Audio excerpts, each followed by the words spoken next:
বিকাশ থেকে ইনস্ট্যান্ট নগদে টাকা ট্রান্সফার হচ্ছে। আমার নগদ অ্যাকাউন্টে টাকাটির সাথে সাথে যুক্ত হয়েছে। নগদ থেকে আমি মেসেজ পেয়েছি, বিকাশ থেকে টাকা যুক্ত হয়েছে। আমি দেখতে পাচ্ছি নগদে কিন্তু এনপিএসবির মাধ্যমে বিকাশ থেকে টাকা যুক্ত হয়েছে। বিকাশ অ্যাপ থেকে নগদ অ্যাকাউন্টে টাকা ট্রান্সফার করতে পারবেন। এক কথায় বিকাশ অ্যাপের মাধ্যমে নগদ অ্যাপে ইনস্ট্যান্ট টাকা ট্রান্সফার হবে। আপনি ইনস্ট্যান্ট লেনদেন করতে পারবেন। এমন ভিডিওগুলো সবার আগে পেতে ফিনটেক ইব্রাহিম পেজটি এখনই ফলো করুন। বিকাশ থেকে নগদ অ্যাকাউন্টে টাকা পাঠানোর জন্য বিকাশ অ্যাপে প্রবেশ করতে হবে।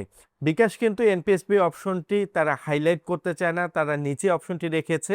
একটু নিচে এসে অন্যান্য সেবাসমূহ বা আদার সার্ভিস অপশনে এসে একটু স্লাইড করতে হবে। এনপিএসবি অপশনে প্রবেশ করে আমাকে বেনিফিশিয়ারি ম্যানেজমেন্ট অপশনে প্রবেশ করে এখানে কিন্তু অ্যাকাউন্ট যোগ করুন নামে অপশন আছে। এই অপশনে যাওয়ার পর নগদ অপশনে আমি প্রবেশ করছি। এখানে সবচেয়ে ঝামেলার বিষয় ফেস ভেরিফাই করতে হবে।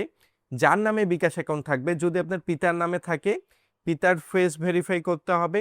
যদি আপনার নামে অ্যাকাউন্টটি থাকে আপনার ফেস ভেরিফাই করতে হচ্ছে। নর্মালি হচ্ছে এখানে পর্যাপ্ত আলোতে ফেস ভেরিফাই সম্পন্ন করতে হবে, বাম পাশে ডান পাশে ঘুরতে হবে, স্থিরভাবে রাখতে হবে। এই নির্দেশনায় ফেসটি ভেরিফাই হওয়ার পরে নর্মালি আপনি নগদ অ্যাকাউন্টটি বেনিফিশিয়ারিতে অ্যাড করতে পারছেন। ফেস ভেরিফাই সম্পন্ন হওয়ার পর নর্মালি নগদের অ্যাকাউন্ট নাম্বার, মোবাইল নাম্বারটি বসাতে হবে। এরপর যার নামে নগদ অ্যাকাউন্ট তার নাম বসাতে হবে। যার নামে নগদ অ্যাকাউন্ট তার নাম বসিয়ে পরবর্তী অপশনে এগিয়ে যাওয়ার পর বিকাশের পিন নাম্বার বসিয়ে আমি ট্যাপ অ্যান্ড হোল্ড করে প্রেস করছি।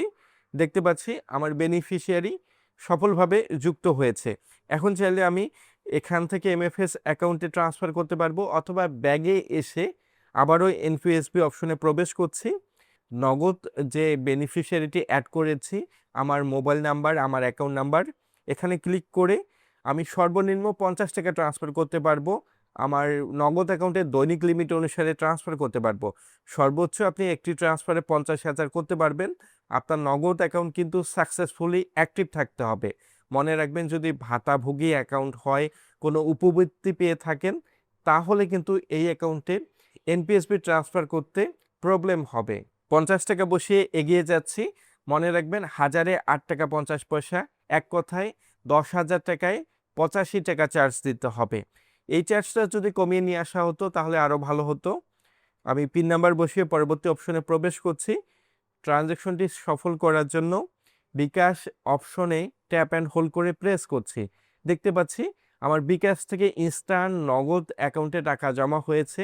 নগদ থেকে আমি মেসেজ পেয়েছি। নগদ অ্যাপে প্রবেশ করে দেখতে পাচ্ছি বিকাশ থেকে কিন্তু এই টাকাটি এসেছে। নগদের স্টেটমেন্টে এখানে কিন্তু সফলভাবে দেখাচ্ছে।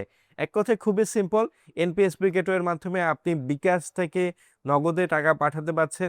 এটা কিন্তু আপনার অনেক সময় সার্ভারের প্রবলেম থাকলে টাকা আটক হবে। এ কারণে মনে রাখবেন, যখনই সার্ভার ঠিক থাকবে এই সময়গুলোতে ট্রান্সফার করার চেষ্টা করবেন। এই সেবাটি আপনাদের কেমন লেগেছে?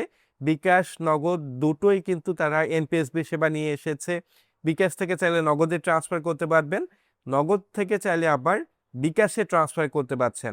আপনাদের সেবাটি কেমন লেগেছে কমেন্ট করে জানাবেন। আপনাদের প্রতিটি কমেন্ট আমার ভিডিও তৈরি করার জন্য খুবই গুরুত্বপূর্ণ ভূমিকা পালন করে। ভিডিওটি ভালো লাগলে লাইক করবেন, চ্যানেলটি সাবস্ক্রাইব করবেন। ধন্যবাদ।